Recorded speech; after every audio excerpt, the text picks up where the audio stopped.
got my hair. Well, she never got to see it. Well, no, it's long now. yeah. So. Are you? Another important families here. You look around. A lot of work. Would you like to call them out?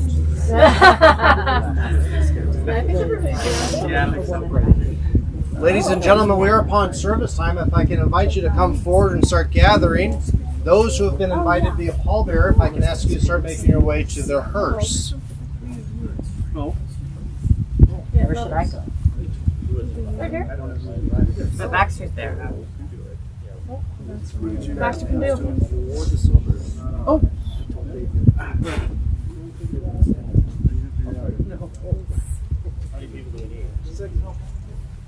I just realized that Carrie has a Spaceballs the face mask.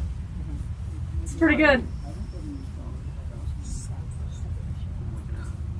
I think you're good, Dad. She would have.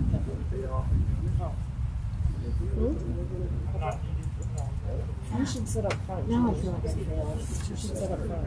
Since she had to with the boys' place whenever she interacted with people, I should have been sending her from that. Cat face.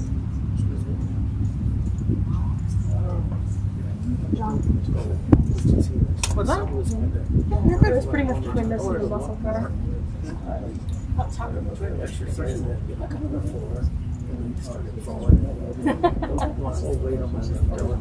So you're not falling.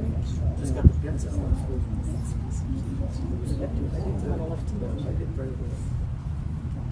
I was so mad on my phone. Not that they're real small day. They came out one day. They took the marker down and sealed for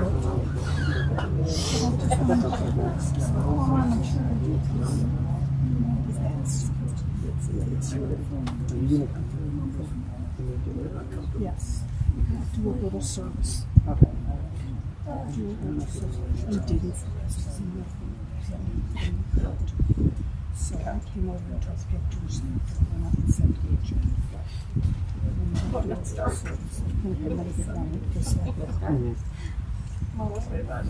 was just waiting. When do they, you know, when you put up the headstone? You put up the headstone anytime after 11. It's usually right around the 1 year. So sometime in the next, sometime in the next couple months, I have to work with her down headstones. So if they do it in the 1 year, then Dad's gonna be here. But we can't.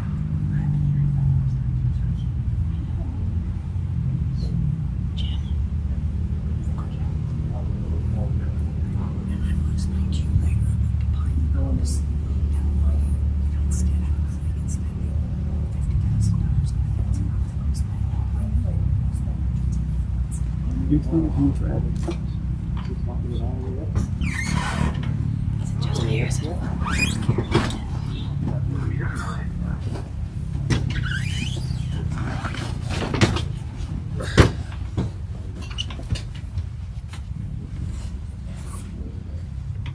Gentlemen, thank you for your help.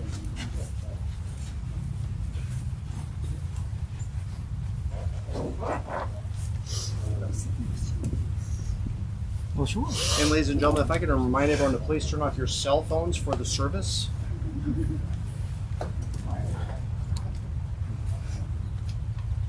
Folks, the family's been seated. A couple of extra seats. If you'd like to sit down, don't be bashful.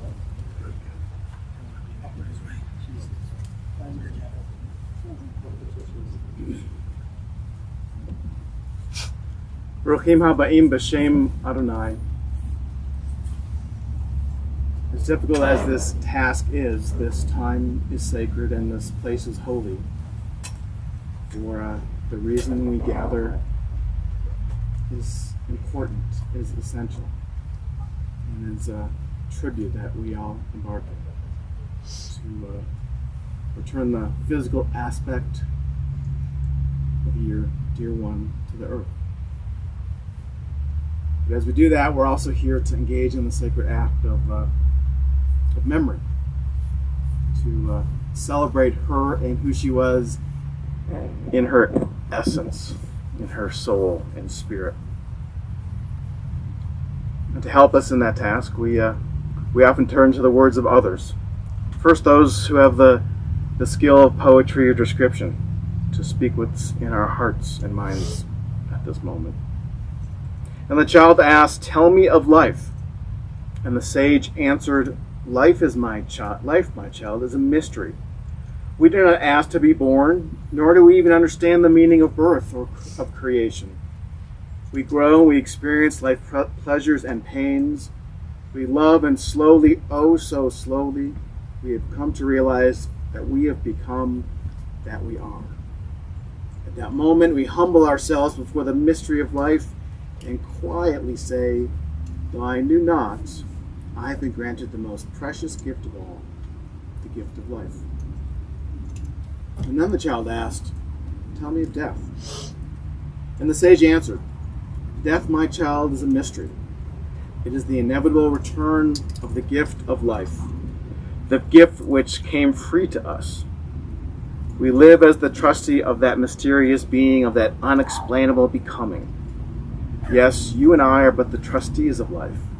We nurture it, we delight in it, we give of it to others, and at the appointed time we sadly, yet with pride, return it from whence it came. The beauty, my child, is that what we are, what we have become, remains long after the gift has been returned. It remains as a precious keepsake with our loved ones who live on." Those are more contemporary words. Here are more ancient words we turn to from Kohelet, Ecclesiastes. L'kol zaman ve'et l'kol chafetz tachat hashamayim. There is a time for everything, a time for every experience under heaven, a time for being born, a time for dying, a time for planting, and a time for uprooting the planted, a time for destroying and a time for healing, a time for tearing down and a time for building up, a time for weeping and a time for laughing, a time for wailing and a time for dancing, a time for throwing stones and a time for gathering stones, a time for embracing and a time for refraining from embraces, a time for seeking and a time for losing, a time for keeping and a time for discarding, a time for tearing and a time for sowing, a time for loving and a time for hating, a time for war and a time for peace, a time for silence and a time for speaking. And this is our time, or at least the beginning and continuing of time, to speak the life, to share the stories and memories of that essence of Susie and how she lived and lives on among us. Susan Stein Loshbaugh was a powerhouse of energy and ideas. She moved to Denver from New York City at 10 years old and spent most of her life in the Denver area. A graduate of Colorado State University, Susan started her career as a speech therapist while raising a family with her husband, Jim. Susan was one of the founding members of the National Organization for Women in Denver and helped to organize the group as it fought for the rights of women. She was very active in the Denver political scene and worked on many campaigns, both local and national. Susie was always full of ideas on how to improve the future of human rights. Her mother, Charlotte Stein, was the first woman to become a CPA in the state of Minnesota and opened doors for women in the 1930s and 40s. Charlotte taught her daughters Susan and Judith the only way to improve the arena for equality was to work on the important issues such as equal pay, women's right to choose, voting rights, and women in politics.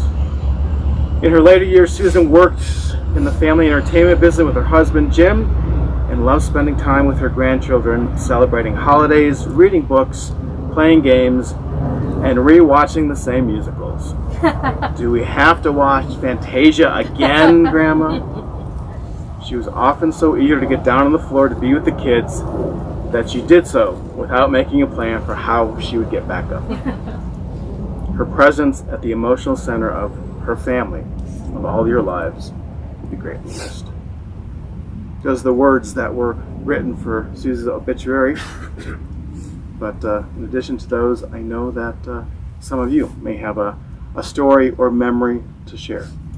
So, Mo, Baxter, Sawyer.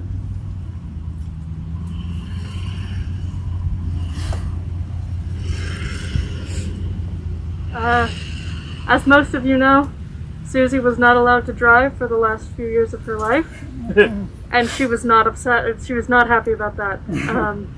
She asked us basically every interaction where her car was, and when she could get her car back. And so now that she is not posing a danger to anyone else, I have decided to grant her with her very own car, which is this taco Hot Wheel that I found at Target today. And while I would have loved to get her a little white Pontiac G6, I think this fits her spirit. So she can drive around in heaven not obeying the traffic laws there. She did like tacos.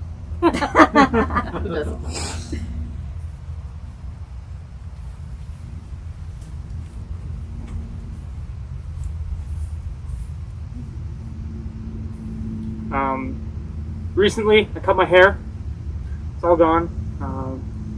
Grandma would, for the past 7 years, it's been about 7 years since I had a haircut, 6 or 7. Every time I had my hair down, she would comment and say how much she loved my hair and how much, and ask me if the next time I got a haircut, if I would bring her a lock of hair for her to keep.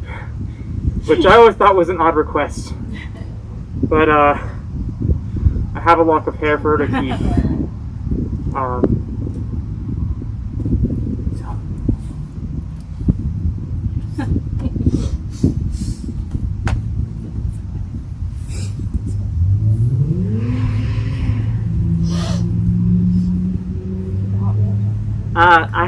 I have a whole thing. I didn't bring something to put on the casket like my siblings, but I have a little speech I wrote down because no way I could improvise it without sobbing my face off. So ever since I was 6 or 7 years old, I knew that this day was coming. It dawned on me the first time that Grandma wasn't invincible at my birthday party at the fondly remembered Woody's Pizza. Grandma loved gift giving, though that didn't mean she was particularly good at it. And when I tore open my present, which she was keen to remind me was from both her and Jim, she was excited for my reaction. It was a princess sticker book full of all of my favorites, pink and sparkly and very much my thing at the time. But instead of being excited, I started to cry, which she was very concerned about. She had given me the exact same sticker book a year before, and it certainly could have been unrelated to the MS, though I'm not positive if it was or not. But I do remember that at the time I was certain it was a sign of her dwindling memory. Grandma was my idol. She was strong and stubborn and gave my dad shit, which delighted me to no end.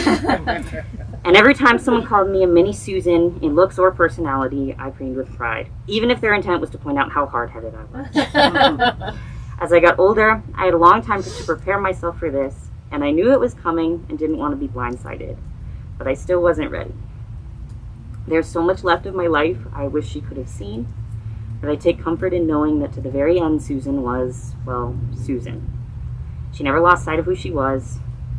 She went at a leisurely pace in life and went at a leisurely pace toward death. She was stubborn and snarky till the end, and her very last words were almost certainly her favorite phrase, "Oh shit." And I'm so proud to have gotten to know her. And I know I'm still so much like her, and I can only hope to stay as true to myself in my life as Susan did for her entire life, and then some.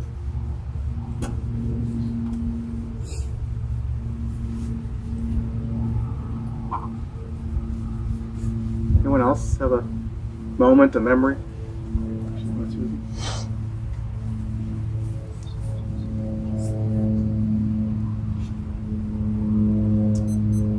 My name is Sid Methner. I met Susan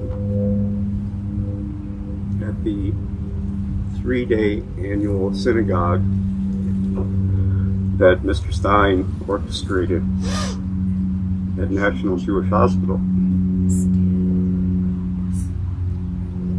Susan and family were there with regularity, and I remember fondly my interactions with the entire family, Mr. Stein, who was not an educated man in the ways of our halacha or our services on the high holidays, but made yeoman's efforts to produce a meaningful service that sometimes had upwards of 400 unaffiliated Jewish folks in the Denver area attending.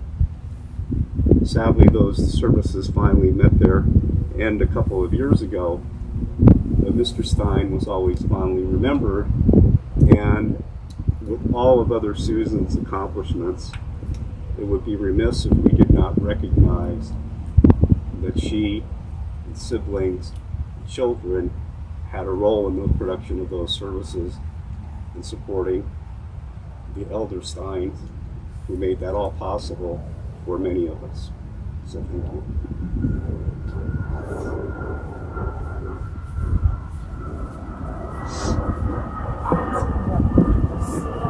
I don't know if I can do this without crying. It's okay for crying. When the Loshbaugh family. Stand up, stand up. Don't start the short term. When the Loshbaugh family lived in Nebraska and used to come, we would rush through dinner and through playing after dinner and movies and everything to get the kids to bed. And there was only one reason. It was because Susie would make a giant pan of brownies with the gooeyest sauce all over the top. I would get the Diet Coke out, and we would sit up till 3 and 4 in the morning, and we would play card games, laughing our heads off, and then we would leave the brownies. So when the kids got up in the morning, that's what they'd end up eating for breakfast and watching TV, and we could sleep in. I was asked to tell this story, so I wanted everybody to know that was a whole nother side of her. And we talk politics and news of our kids since before you lived across the street, and it was a whole other side of Susie.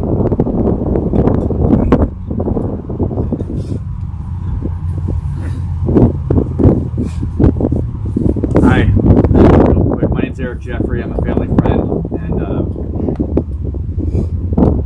Susan was always welcoming to me. I was appreciating that.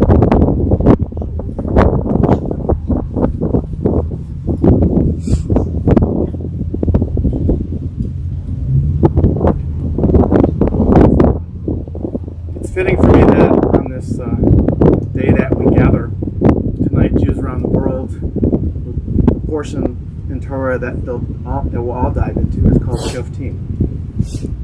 It has maybe not the most well-known, but certainly a oft-quoted and familiar piece in all of Torah. Tzedek, tzedek tirdof. Justice, justice shall you pursue. I think it fitting and appropriate that we hear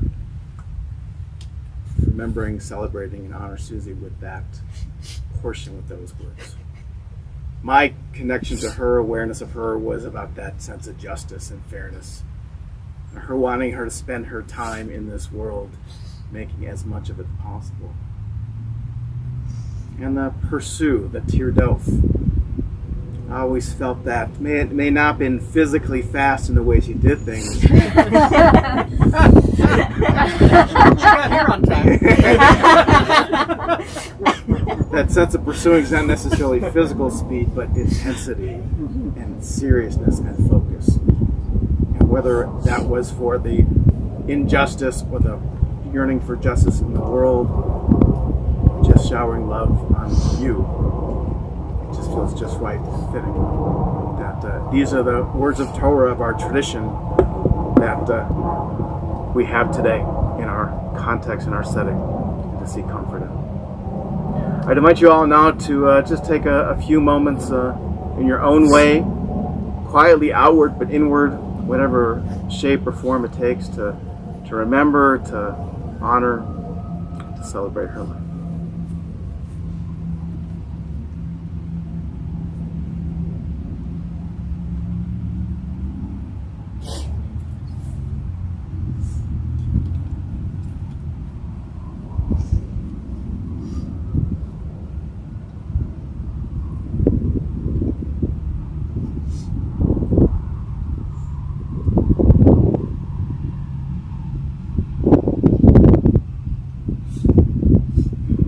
Would you all please rise?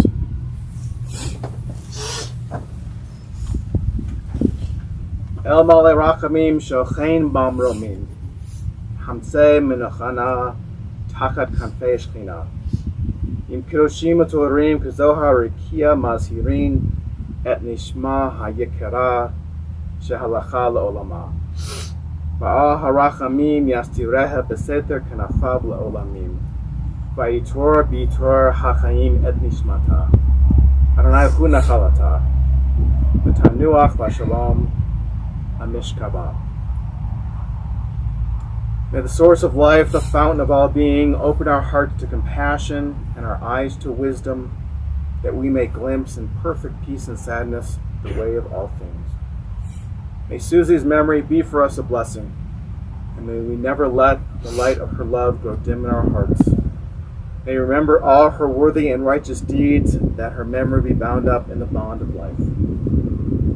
You are our source and destination, our beginning and our end. May Susie's death awaken us to this truth, that the bond of love we shared and share may never be severed in sorrow. May she rest in peace, and we all say. Amen.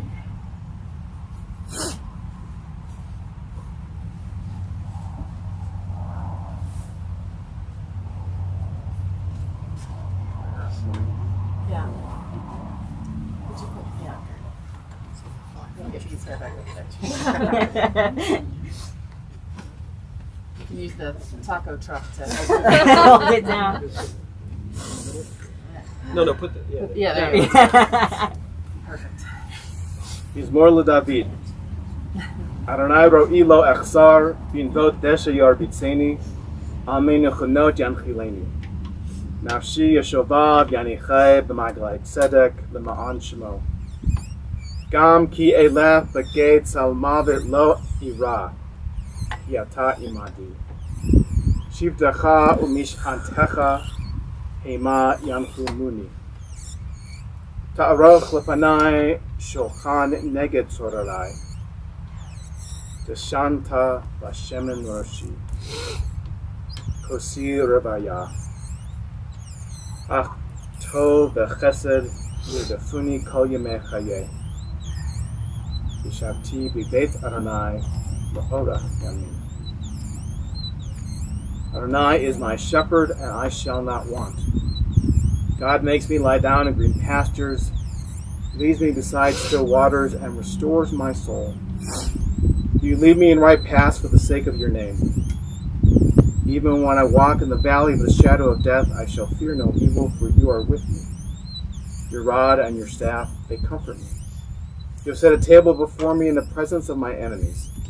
You have anointed my head with oil. My cup overflows. Surely goodness and mercy shall follow me all the days of my life, and I shall dwell in the house of God forever.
last words we'll formally recite together or stand together as are recited are the words of Mourner's Cottage.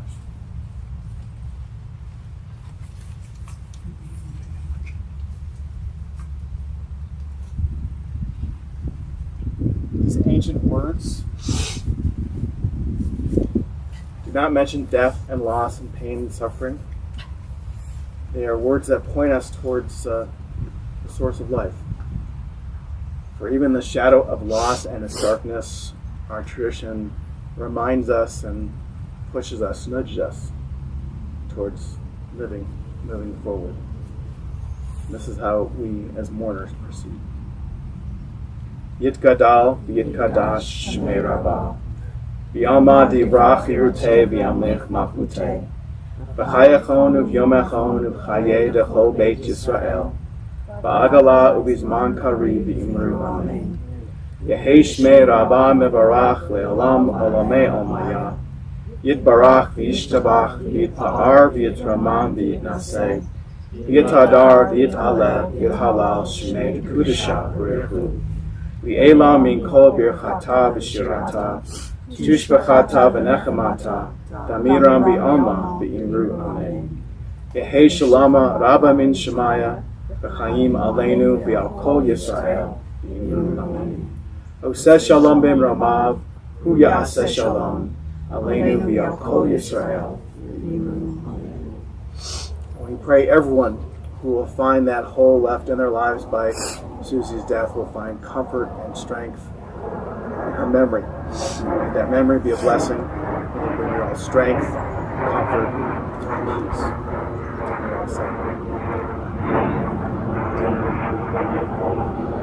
We conclude our time together not with words, but with the symbolic participation of returning Susie's physical self to the earth. So once the custodians have a moment to move away the apparatus, if you'd like, you can come and shovel a bit of dirt and participate in that mitzvah and that sacred task that we're here to do this afternoon. Is this it? So the custodians will not move that. As you were saying. As I was saying. So, insist. You were first. That's true. You were first. Don't worry, you're not tall enough to stand in front of it.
No, take one of the flowers.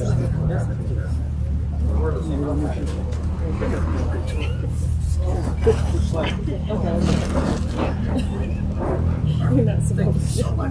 Thank you.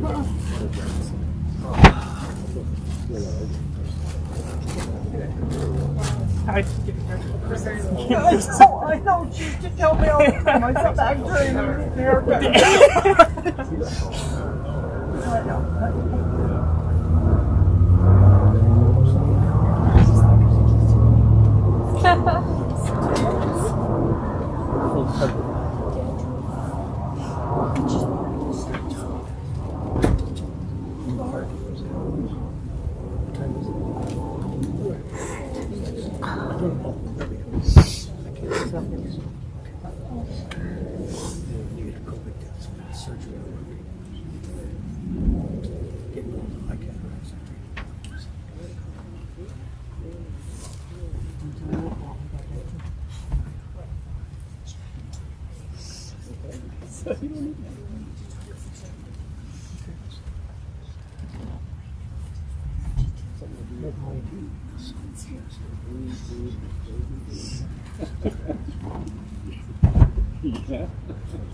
You're good.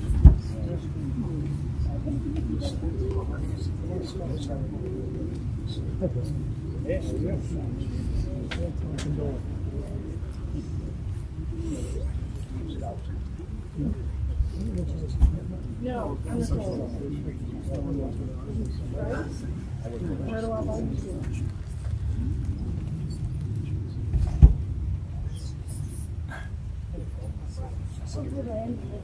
You too. Cousin.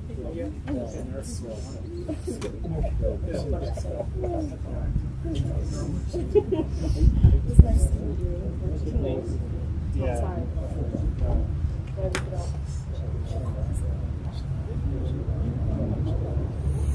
I came for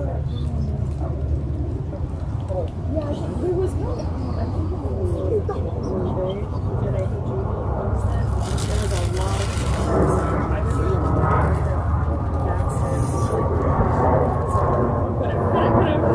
but I was kind of new to the family, so And this concludes our service. Thank you, folks.